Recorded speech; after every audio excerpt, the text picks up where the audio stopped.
नमस्कार मित्रों, मैं अनु त्रिपाठी। कुछ ऐसे वीडियो आ रहे हैं और कई बार ऐसी सूचनाएं देखने को मिलती हैं तो थोड़ा कष्ट पहुंचता है। राम मंदिर बन रहा है जिसमें पूरा जो भी खर्च है वो सरकार और राम मंदिर ट्रस्ट उठा रहा है, लेकिन जो ठग हैं वो सक्रिय हो चुके हैं। तो आप लोगों को सावधान होने की ज़रूरत है। बताना इसलिए उचित समझ रहा हूँ कि कई बार गांव के लोग बरगला जाते हैं कि अगर आपके पास कोई फ़ोन आता है और आपसे ये कहता है कि राम मंदिर का आप चंदा दीजिए, आपका नाम आगे आएगा, आपको मंदिर में दर्शन मिलेंगे, वो तो ऐसे जंजालों में ना फंसे। गांव में अगर कोई रसीद काटने आता तो ऐसे लोगों की तुरंत शिकायत पुलिस में दर्ज कराएं, क्योंकि मंदिर ट्रस्ट ने दावा कर दिया है, सरकार भी कह रही है कि कोई भी राम भगवान के नाम से चंदा नहीं लिया जा रहा है।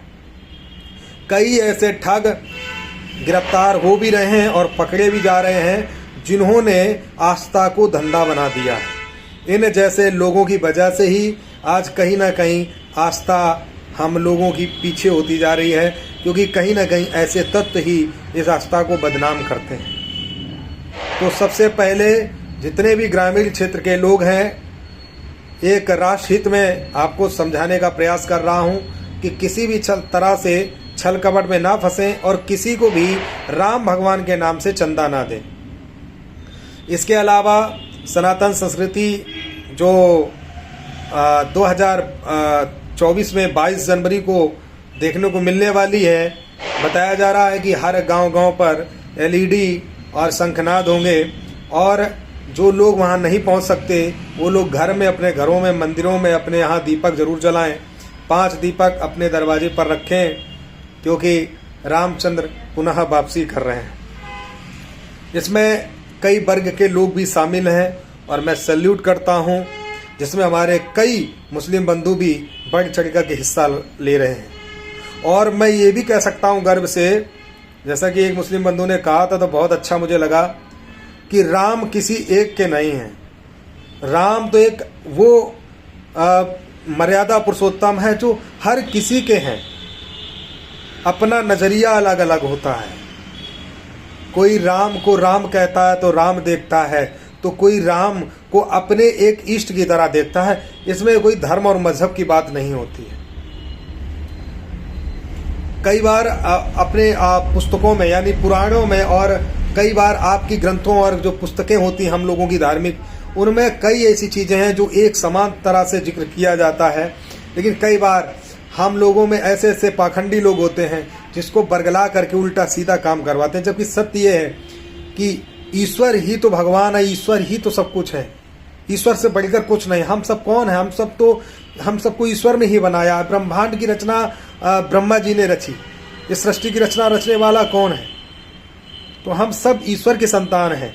ईश्वर का मतलब कोई एक तरीके से देखा जाए तो उसके कई नाम हैं, कई नामों से लोग जानते हैं। कोई भगवान राम कहता है तो कोई कृष्ण कहता है, तो कोई अल्लाह को देखता है, तो कोई जीसस देखता है, कोई कुछ भी देखता है, कोई मतलब सबकी अपनी अपनी आस्था है, अपनी अपनी आस्था से लोग देखते हैं। लेकिन जबकि सत्य यह है कि ईश्वर सिर्फ एक है, नाम अनेक हैं। जिस दिन हमारे अंदर ये आ जाएगा ना, उस दिन समझ लीजिए कि हम राष्ट्रभक्त इंसान होंगे। और मुझे लगता है हर किसी को अपने एक धर्म और मजहब का सम्मान करना चाहिए। और मैं हमेशा यही बात कहता रहता हूँ कि अगर हमारे किसी मुस्लिम बंधु का भी अगर कोई मस्जिद बन रहा है तो वहाँ पर हमारे हिंदू भाइयों को सपोर्ट देना चाहिए। भाई वो एक पूजा घर है, जैसे हम लोगों का एक पूजा घर होता है, ऐसे उनका भी एक पूजा घर है। पूजा कर सकते हैं, हम लोग का एक आस्था है, जैसे हमारी आस्था वैसे उनकी आस्था। हम लोग मंदिर में भगवान को देख करके पूजा करते हैं, वो अपने हाथों की गद्दियों को देख करके पूजा करते हैं। जरा सोचो, जब सुबह होती है तो हम लोग कराग्रे बसते लक्ष्मी, कर मध्य सरस्वती, कर मूलेति गोविंदा, ऐसे करके बोलते ना मंत्र, तो ऐसे हाथ दोनों लेकर के बोलते हैं। वो लोग भी ऐसे ही देखते।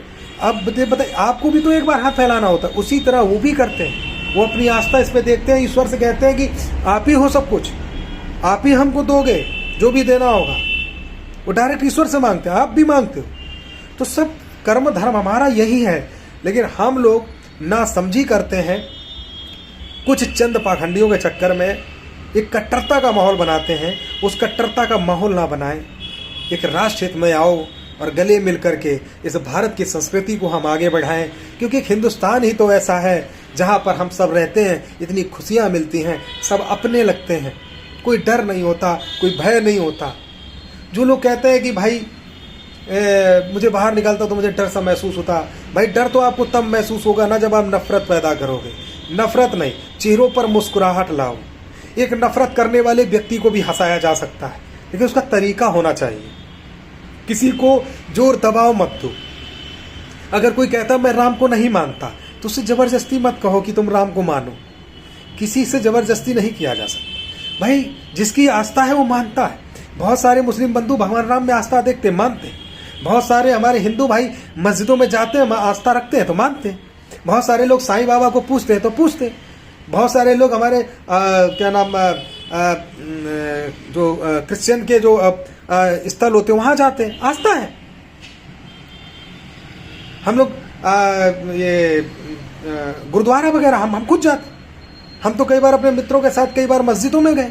ऐसा थोड़ा ना होता, ये एक आस्था है हमारी। हम ईश्वर को देखते हैं यार। मान लो अगर हम किसी मस्जिद में भी जाते तो हम तो मेरा जो हम तो ईश्वर को ही देख के वहां जा रहे हैं ना, कि भाई मेरे यहाँ भी ईश्वर ही है।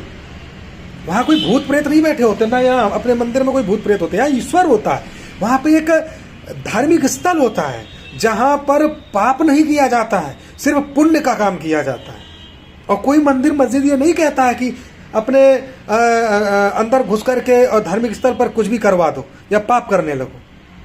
थोड़ा विचार करो इस पर, माहौल को अच्छा बनाओ, नफरत को त्यागो और नफरत को त्याग करके आओ हम सब मिलकर गले मिलें और एक नई दिवाली का शुरुआत करें इस देश में और राष्ट्र हित के लिए।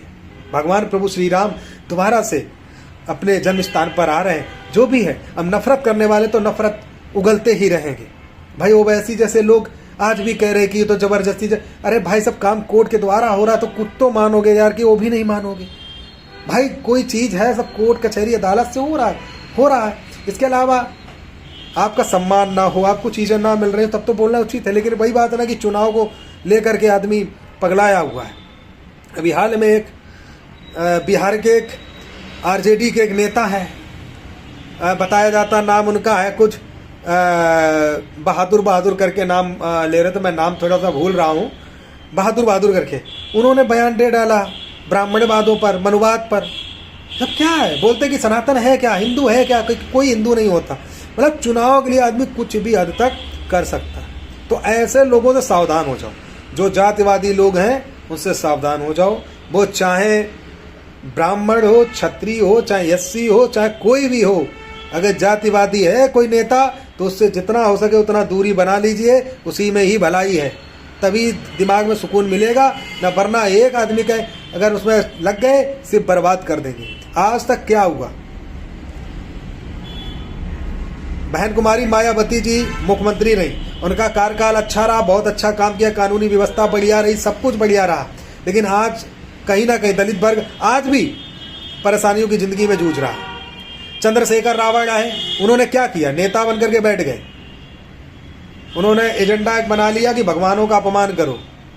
तो सबने अपना अपना ठेका बनाया हुआ है। तो ऐसे ठेकेदारों से भैया आपको सावधान होना पड़ेगा। कोई भी इंसान, आप हमेशा उस व्यक्ति की इज्जत करिए जो सबकी आस्था का ख्याल करता हो। मेरे बुद्ध भी हैं, भगवान मेरे बुद्ध भी हैं, क्योंकि हम लोगों ने किताबों में पढ़ा है भगवान बुद्ध की जो रचनाएं हैं उसे अगर आप पढ़ेंगे तो आप इंसान बन जाएंगे। डॉक्टर भीमराव अंबेडकर जी का जो लिखी हुई जीवनी, उनका जीवन परिचय पढ़ेंगे तो शायद आपको इंसान बन सकते हो, अगर उनके नियमों पर अगर चल जाओ। देखिए आस्था एक भगवान क्या है, भगवान एक आस्था है जिससे हम उम्मीद लगा सकते हैं कि प्रभु हम तो आपकी शरण में पड़े। एक आशा है, एक उम्मीद है। भगवान प्रकट होकर के कुछ देते नहीं, एक उम्मीद और आशा हम लगाते हैं। हम मेहनत करते हैं, पुस्तक पढ़ते हैं, किताबें पढ़ते हैं, तो हमें कला प्राप्त होती है। और कला माता सरस्वती की ही तो देन होती है। सरस्वती एक विद्या की देवी मानी जाती है।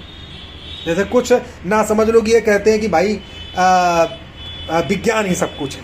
अरे भाई साहब है, मैं कौन सा कह रहा हूं कि नहीं है। विज्ञान है सब कुछ, लेकिन कहीं ना कहीं शास्त्र पुराण भी बहुत कुछ है। भाई जो आज विज्ञान कर रहा है वो शास्त्र ऑलरेडी करके बंद कर चुका है। समझो कि शास्त्रों के जमाने में ही, पुराणों के जमाने में ही विमान उड़ा करते थे, तो आज विज्ञान उड़ा रहा है। लेकिन आज जो विज्ञान जितना इंपॉर्टेंट है, उसी तरह कहीं ना कहीं माता सरस्वती का ही तो योगदान होता है, जो आपको माइंड पर इतना बुद्धि और देते हैं, बल देते हैं आपको पढ़ने के लिए। तो बहुत सारी चीज़ों को हम बारीकियों से नहीं समझते और बड़ा कंफ्यूज रहते हैं। इसलिए ठेकेदारों से दूर होकर सिर्फ उनके साथ खड़े होना सीखिए जो सबका सम्मान करते हैं। अभी हाल में ही एक धरना लखनऊ में हुआ था। लोग मेरे पद को सम्मान करते, मुझे नहीं, मैं तो उनके सामने बच्चा हूं, छोटा हूं, मेरे पद का सम्मान करते। भगवान ने मुझे इस पृथ्वी लोक पर भेजा एक ब्राह्मण बनाकर, लेकिन पाखंडी ब्राह्मण नहीं, एक शुद्ध ब्राह्मण बना के भेजा, जो कि मानवता और इंसानियत का धर्म अपनाने का क्या नाम तरीका बताता है। और मैं भी हमेशा मानवता की बात करता हूँ। तो वो मेरे पद की गरिमा करते हैं बेचारे। बहुत सारे लोग, हम तो कभी किसी नहीं कहते भैया मेरे आप पैर छू लो, और मना मैं इसलिए नहीं करता हूँ भैया कि यार आदमी को यार दिल में ठेस पहुंच जाएगी, बड़ा कष्ट पहुंचा, क्योंकि हमारे शास्त्रों पुराणों में साफ कहा गया कि अगर कोई आपका मान सम्मान कर रहा है तो कभी उसे ठोकर नहीं मारनी चाहिए। हम उसी शास्त्र पे चलते। भाई बहुत से लोग मेरे पद का सम्मान करते, मुझे पैर छू लेते, मैं नहीं चाहता हूँ कि वो छू, लेकिन छूते, छू लेते तो किसमें कोई पाप नहीं कर रहे।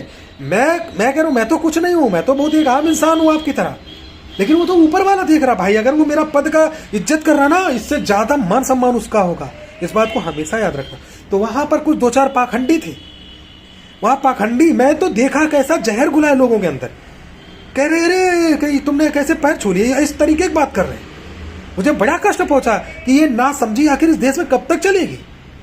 अरे पैर छूना क्या पाप है? हम लोग खुद प्रणाम करते हैं यार, हम जाते हैं आप लोगों के बीच में, हम तो बड़े बुजुर्गों को हमेशा प्रणाम बोलते हैं, नमस्कार बोलते हैं। इसका मतलब ये हमारे संस्कार हैं कि अपने बड़े बुजुर्गों की इज्जत करना, मान सम्मान करना। और तुम लोग घटिया किस्म की राजनीति करते हो कि ब्राह्मण है इसके पैर नहीं छूना चाहिए। शर्म करो यार।